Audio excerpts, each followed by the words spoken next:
Hi, I'm Owen Canfield with the opinion page of the Oklahoman, joined by phone today from the state capitol by Mike McNutt, our chief Capitol correspondent, to talk about the final week of the legislative session. Mike, thanks for joining us today. You bet, Owen. You're in for another long day. I know you've been out there all day, all night for the past several days. Mike, take a couple minutes and just tell us some of the larger issues that were dealt with this week as they tried to wrap up business. Well, as you mentioned, Owen, it's been a long day for both the House and Senate most of this week. The House especially meeting to 10 o'clock each night, working 12, 14-hour days. Here we are, the last day of the session. They have to adjourn by 5 o'clock this evening. As you mentioned, we saw some big bills come out this week, some we knew about and some were surprises. The one we've been anticipating all session is workers' compensation reform. It's a key reform for the Republican House and Senate Republicans. They outlined this finally yesterday, on Thursday, and it's a number of 4 bills that put together this package to reform the workers' compensation system.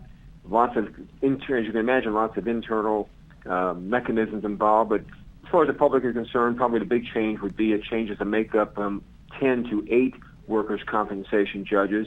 There's only 1 judge now in Tulsa. This would put 3 in Tulsa, right, and the other 5 in Oklahoma City. Right. And then the big thing, which drew most of the debate, is that right now the governor appoints the workers' compensation judges after a nonpartisan judicial nominating review commission submits 3 applicants to the governor. Right. That would stay the same, but the confirmation now would be up to the Senate. Right. And so we'll see what happens with that. The surprise, a well-kept secret, which is hard to do in the Capitol with everybody running around, was released Wednesday when Representative Ken Miller released a bill that would move all the staff, state attorneys, for all boards, agencies, and commissions, both who receive state appropriations and those who don't, under the control of the Attorney General's office. Right. You're talking about a couple hundred or more attorneys that now work for various boards and commissions would work instead under the Attorney General's office.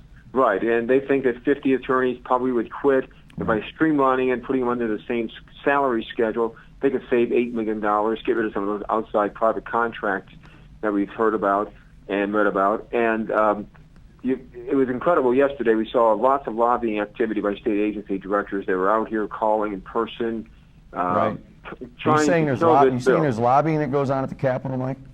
Pardon me? You saying there's lobbying that goes on at the Capitol? Yeah, a little bit. But it was pretty intense yesterday. So actually last night about 10:30, Miller had to come up with a different bill. There was no chance that was going to pass. Right.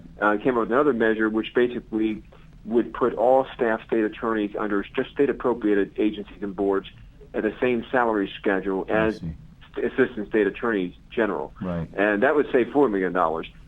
So a compromise measure of sorts. A compromise, but they're still against it because agencies like to have their own attorneys. Right. So that may come up today. We're still waiting for the internet sales tax. We haven't seen any language on that yet, and we haven't seen anything on the cameras that will record everybody's vehicle tags and then check a national database to see whether that person has vehicle insurance. Right. Lots of debate about that. Lots of people don't like it because they think it's Big Brother snooping on motorists. At the same hand, though, people don't like the fact that 25% of Oklahoma's motorists don't have insurance. And if you get hit by somebody who doesn't have insurance, you have to pay the bill. Right.